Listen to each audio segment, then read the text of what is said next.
All right, hello.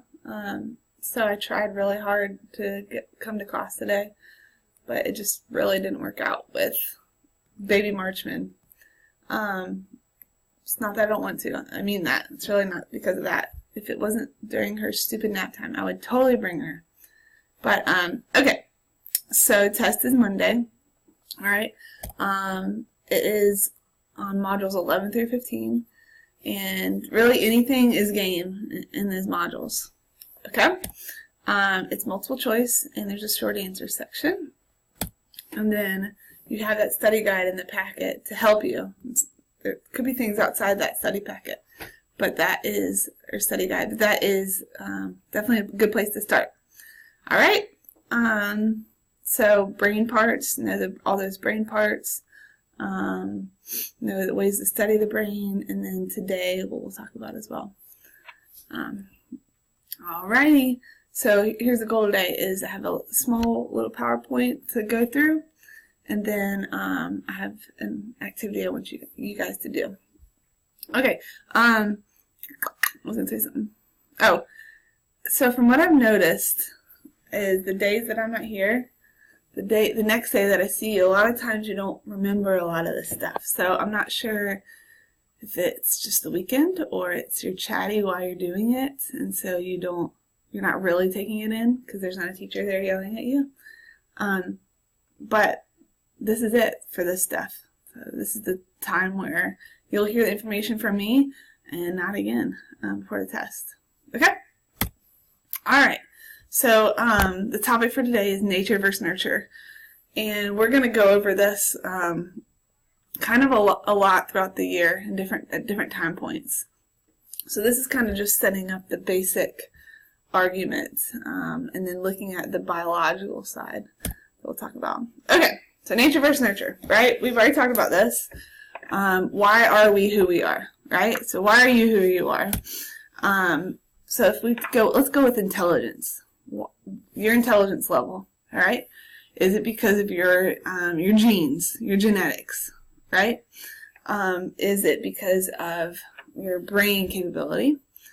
Or is it more nurture side? Is it your parents and the study habits that they kind of feed into you and how much they care about school?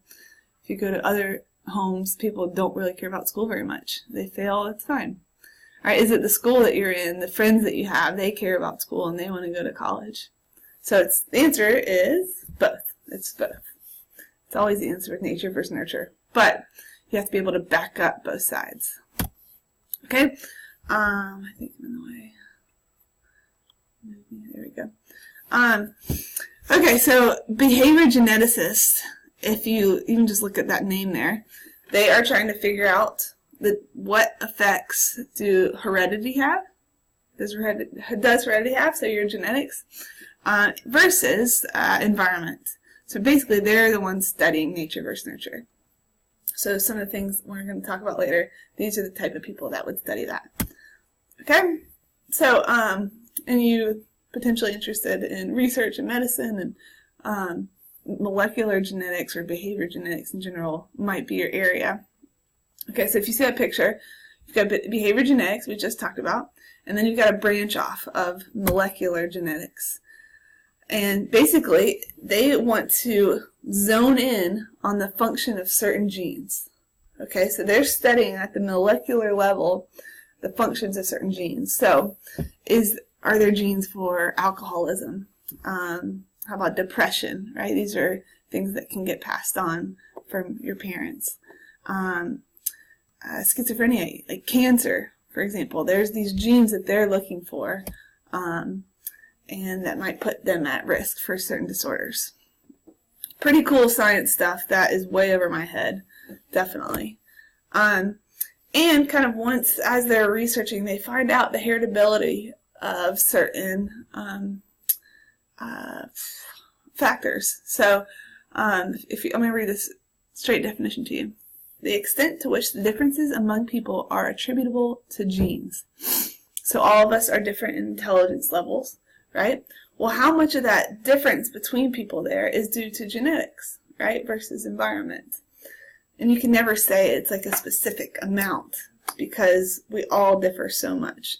But when they do say something is heritable, that's what they're focusing on, is, well, how much is due, kind of attributed to genes. All right. So if you see that word, I think that word was on the AP test last year, 2 years ago. All right. So this is going to be so basic for you. You've learned much more in biology class. So that's good news, is that I'm not digging in any deeper than that. I'm actually going a lot more shallow. You know a lot more than all this. So just very basic, right? So your chromosomes are basically the ones holding this DNA, and the DNA is really the fabric of who you are. And how many chromosomes do you have? 46, good job. 23 from your mom, 23 from your dad. All right. And yeah, basically those genes on those chromosomes are where it determines everything about you. Hair color, eye color, to, like we said, alcoholism, things like that. All right. Okay, so real quick, let's see if it'll let me play this for you while we're doing this. Real quick, fun facts about genes. Let's do this. I'm always tailgate ready. Oh, great. Ribs, That's a great hot dogs, video beer. I have on here. Skip.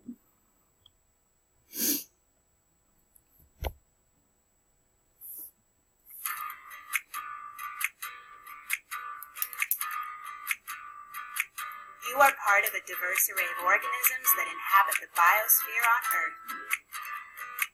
Bacteria, plants, animals, and you are all carbon, water-based cellular forms with complex organization and heritable genetic information. So, are you curious what makes you, you? Your genes make you, you. Genes make up the set of instructions that are given to you from your mother and your father. These instructions are in almost every cell of every living thing and are stored on extremely long strands of chemicals called DNA. DNA stands for deoxyribonucleic acid, and these long strands are called chromosomes.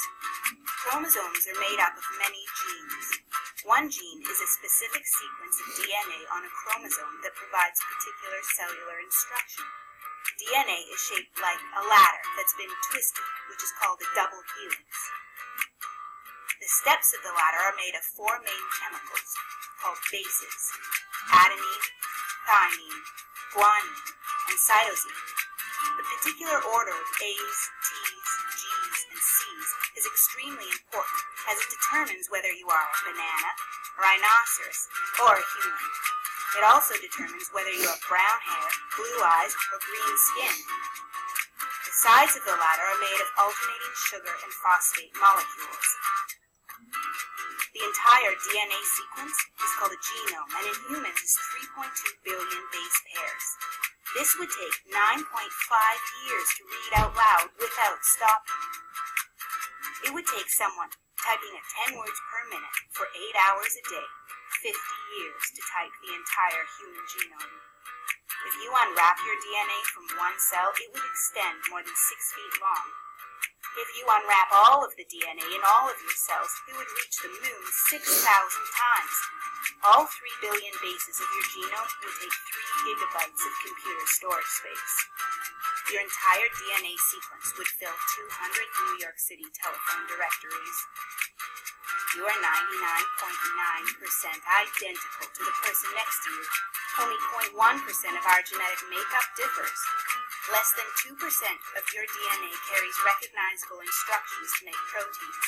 The rest is called junk DNA, as it does not currently appear to code for anything. It takes around 8 hours for one of your cells to completely copy its DNA sequence. You are you because of your genes. Now you know more about this microscopic entity that makes us all the same, but grants you with distinct differences that make you unique. Cool. Thanks. Okay. So just kind of fun facts there, but basic level of genes are great for this class. Okay, so they talked about the human genome. Basically, it's the complete instructions, right, for your genetics. The Genome Project was this international project where all these different countries came together to help map out kind of the human genome. Okay? All right, so related to this idea is evolutionary psychology. Why is that related? Things are getting passed on, right? So we already talked about this. It studies the evolution of behavior in mind. And in that is the term natural selection. So what traits are getting passed on? And really, I think we already talked about this. It's traits that enhance how can I make sure that my genes get passed on. How can I make sure? And so we talked about how males and females, how that's different for each of us. So how do women choose mates, right? We look for someone that can kind of help protect us and protect our children. And today, back then it looked like aggression, right? Physically being able to protect.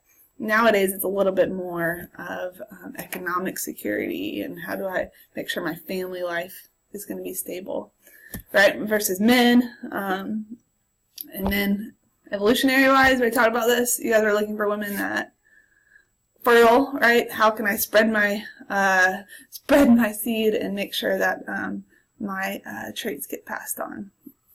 Okay. So another, some more evolutionary questions. Why do infants fear strangers when they become mobile? When they start walking, why do you fear strangers? Stranger danger starts. I can remember when she's in the classroom, she's like this, looking at everybody. Again, it's that evolutionary idea of, I don't know them, they might kill me, I need to stick to my home base. That'll help me survive. Alright, what about this one? Why are parents so passionately devoted to their children? Most parents, right? Even if a lot of ways you may not think that they are sometimes because they're being crazy. Deep down they still have that passion and devotion. Remember, keeping your traits passed on, making sure they survive. Oh, this one. Why do people fear spiders and snakes? But not electricity and guns at an early age. Now, hopefully, you've learned that guns and electricity are bad. Okay, but as a young child, you're still afraid of snakes, whereas a gun wouldn't scare a really young child. Again, it's the evolutionary idea of, oh my gosh, that spider will kill me, right? Even though it's tiny and small, they used to sleep on cave floors, and spiders would kill them. Okay, which brings us to twin studies. All right, twin studies, evolution, how does that go? It goes with this idea of genetics, right? Of obviously twins have something genetically unique about them. Okay, so why do they want to study them? They want to figure out what effect are these genes having, these similar genes having on them. So we're going to look at a couple of different ways, but just to make sure. Okay, that you know this. Identical twins. So if you see this picture here, it's one egg splits into two early on. Okay, and they are genetically identical. Therefore, they have to be the same sex, right? So genetically identical. One egg splits into two. Versus the fraternal twin developed from basically two separate fertilized eggs. Get basically delivered at the same time. So they share about 50% of their genes, and really it's just like any normal brother and sister relationship, or brother-brother or sister-sister. They are just as similar as Allie and David are. They just came out at the same time, pretty much. So I think people get confused on that. With that, okay? Okay, so why would comparing identical twins to fraternal twins, that is definitely something that behavior geneticists are interested in. Why would they want to do that? Because they want to basically see, right, that, okay, if I compare these guys, right, who are, they almost look, I don't know if they're identical or fraternal. probably identical. But I want to see, okay, are genetics making these two siblings, right, very similar, versus if I look at just fraternal, oh yeah, they're really different. Okay? And they're also going to look at separated twins. And so identical twins get separated early in life. This has happened on a few occasions, definitely not very common, but it's happened, and they reunite as adults. Why would they want to study that? Again, it's because they want to see, right, is they have the exact same genetic code, but then they go off into separate environments. But let's say we bring them back. Ooh, that's fun. Let's see, do they like the same food? Or they have the same learning abilities, intelligence? Or they have the same personality, right? Is it because they're nature or nurture? So that's what you guys are going to look at, is what have they found when it comes to this. And there's also, it also includes adopted kids. Are adopted kids similar to their biological parents, who they share those genes with, but they weren't raised by them? So are they similar to their adopted parents?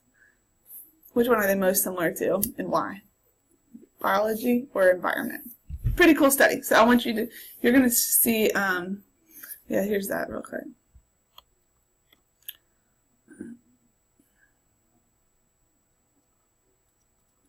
Just let me look at this. Okay. So that's kind of your goal for today. Do I want to show you this video? How long have we been going for? I'll let you watch a little bit. Okay. Oh shoot. Whatever.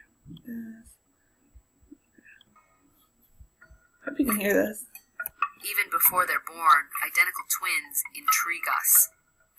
Scientists still don't understand why a single fertilized egg splits in the womb, creating two genetically identical people. But despite how little we know about them, twins have a lot to reveal about us. Twin studies give us new ways of understanding human behavioral phenomena. The biological and environmental components of disease, intelligence, personality. The list is limitless. For more than 30 years, Dr. Nancy Siegel has been studying reunited twins. Dr. Siegel? Yes. Hi, Linda. Hi, Linda. So nice to meet you. Same here. It's a passion that's personal. Nancy is a twin herself. Today, she's meeting Linda and Doreen, twins reunited after 35 years apart. The reason why we want to study twins raised apart is you help us solve questions such as, is the behavior more influenced by nature? Is it influenced more by nurture? You share all your genes in common, and yet they're raised in totally different environments. If we see similarities between you, then we know that these kinds of traits are strongly influenced by the genes. Nancy recruits me as her research assistant, and through a series of questions, we examine how Doreen and Linda are different and similar. Do you have any phobias? Yeah, I have a fear of heights. Scared to death of heights. What is your favorite color? Darker green. Darker blues. How often do you drink alcohol? Very, very little. Never. Do you have a favorite smell? Florals. Smells, perfumes. The questions might seem elementary, but the answers have fascinated scientists for decades. May I have you at 62¼ inches? Okay. Which is exactly what I got for your sister. Despite being raised apart, separated twins are often closely aligned, suggesting genes play a major role in who we are. Try it the other way and tell me how it feels. Right. And Linda and Doreen are a perfect case study. So you hold the nail with the left hand. Living with her biological mother in a supportive household, Linda was encouraged to get an education, while Doreen was raised by her abductor and an alcoholic stepfather. By 17, she was pregnant. She never finished high school. Yet despite their different upbringings and not knowing each other for most of their lives, Linda and Doreen's bond was instant and intense. When you met Linda for the first time, did she seem familiar? It was almost like I knew what she was thinking. More familiar than a best friend. When I look at her or when I speak to her, I hear myself. Even though we're separate people, the more we spoke, the more... Okay. I think on average there... I'm going to stop us there. It is pretty interesting, though. Okay, so that story is actually pretty common of when they find separated twins.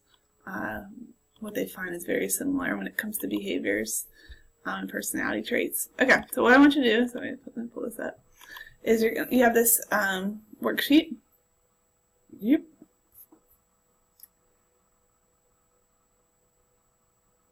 Come on, bud, you can do it.